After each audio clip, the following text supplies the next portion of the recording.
دنیا کو اللہ نے حقوق ادا کرنے کی جگہ بنایا ہے، آخرت کو بدلہ پانے کی جگہ بنایا۔ اللہ کا حق یہ ہے کہ اسی کی عبادت کی جائے اور کسی کی عبادت نہیں ہوگی۔ اس لیے ایمان کے بعد پہلی ذمہ داری عبادت کی آتی ہے۔ عبادت میں سب سے اونچی عبادت نماز ہے کہ ہماری نمازیں صحیح ہو جائے، ہماری نمازیں صحیح ہو جائیں۔ ہاں، نماز پر جو انعام ہے وہ اور کسی بات پر نہیں ہے۔ ہاں، ایمان کے بعد نماز پر بڑا انعام ہے۔ انی معکم لئن اقمتم الصلاۃ وآتیتم الزکاۃ وآمنتم برسلی، اللہ کا میں تمہارے ساتھ ہوں کہ تم نمازیں قائم کرنے والے بنو گے، مال ہو تو زکوٰۃ دینے والا بنو گے، کیونکہ زکوٰۃ مال ہونے کی صورت میں ہے اور نماز تو ہر حال میں ہے۔ اس نے کہا کہ میں تمہارے ساتھ ہوں۔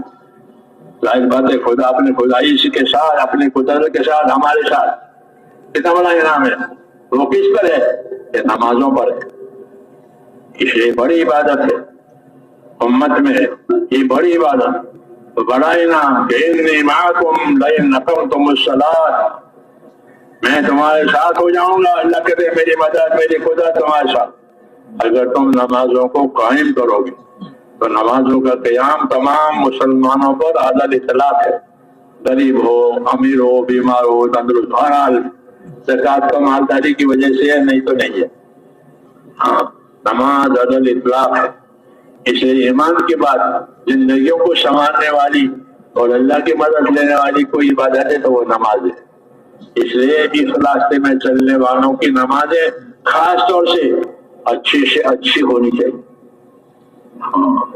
یہ نہیں کہ ہم تو مسافر ہیں، چلتے رہتے ہیں نمازیں ہلکے پھلکے، ایسا نہیں ہے۔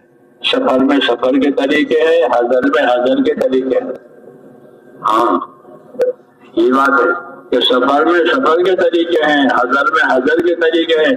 آپ سفر میں سفر کا کھانا کھاتے ہیں، حضر میں حضر کا کھانا کھاتے ہیں۔ اس لیے سفر میں کیا سنت ہے وہ دیکھنا پڑے گا، حضر میں گھر میں کیا گھر پر ہے تو کیا سنت ہے وہ دیکھنا پڑے گا۔ اس لیے اپنے نمازوں کو صحیح بنانا، اپنے نمازوں کو اللہ سے تعلق پیدا کرنے والی بنانا، یہ بڑی ذمہ داری ہے۔ ہاں، نماز ہی آخر تک رہے گی۔ جی ہاں، آخر تک نماز رہے گی، دوسرے حکم مٹ جائیں گے جہالت کی وجہ سے، لیکن نماز رہے گی۔ اس لیے ایک تو اپنی نمازوں کو اس راستے میں صحیح بنانا ہے۔ ہاں، ہم نے تو قناعت کر لی ہے کہ ہم تو ہیں تبلیغ میں، ہاں، یہ بات صحیح نہیں ہے۔ یہ بات صحیح نہیں ہے کہ قناعت کر لے کہ ہم تو ہیں نماز کی دعوت دینے والے، یہ بات صحیح نہیں ہے۔ جو نماز کی دعوت دے وہ نماز کی قدر کرے۔ عبداللہ ابن مسعود ایک بات کہتے تھے، عبداللہ بن مسعود بڑے صحابی ہیں، ہاں، بڑے تعلق ان کو حضور صلی اللہ علیہ وسلم سے، فقیہ۔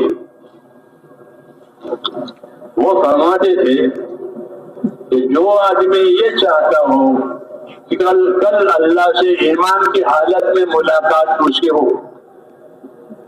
ایمان کی حالت میں جو اللہ سے ملاقات کرنا چاہتا ہو، ظاہر بات ہے کہ ہر مسلمان یہی چاہے گا کہ ایمان کے ساتھ میں اللہ سے ملوں۔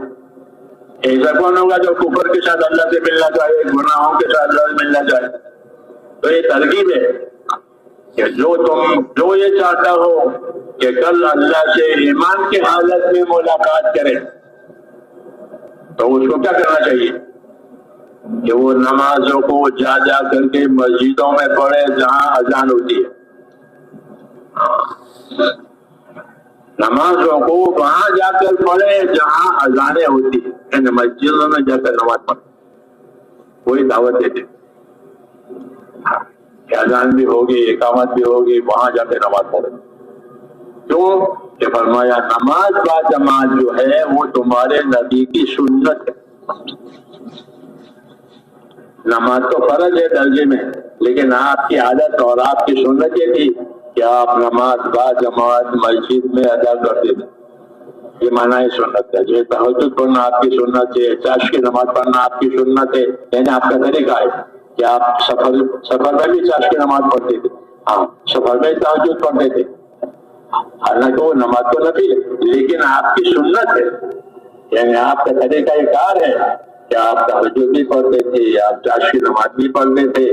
یہ مطلب ہے سنت کا کہ نماز کا جماعت جو ہے وہ نبی کا طریقہ ہے، نبی کی سنت. مسلمانوں کے لیے یہ رہبری کرے کہ اپنی نمازوں کو با جماعت پڑھو، اہتمام کے ساتھ.